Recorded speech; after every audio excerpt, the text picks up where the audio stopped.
Ito pala ang idol na fansure ng napakadami sa part ng Cavite.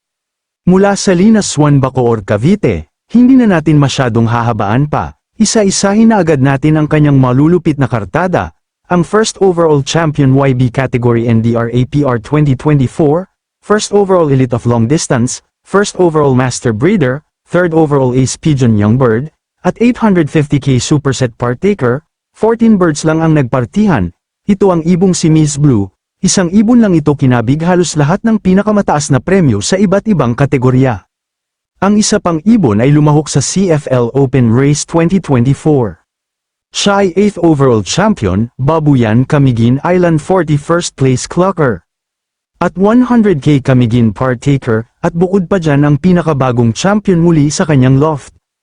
Ang malupit na si Pilay, ang First Overall Champion Open Race, 4th Overall Champion YB Category, First Overall Champion Re-Entry 5 laps, Second Overall Champion 3 laps, at First Overall Champion 2 laps, Survivor Partaker pa.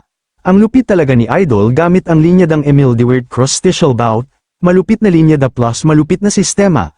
Ang resulta Overall Champion, ang ating superstar idol ang pride ng Cavite, Idol Jason Malinis. Congrats!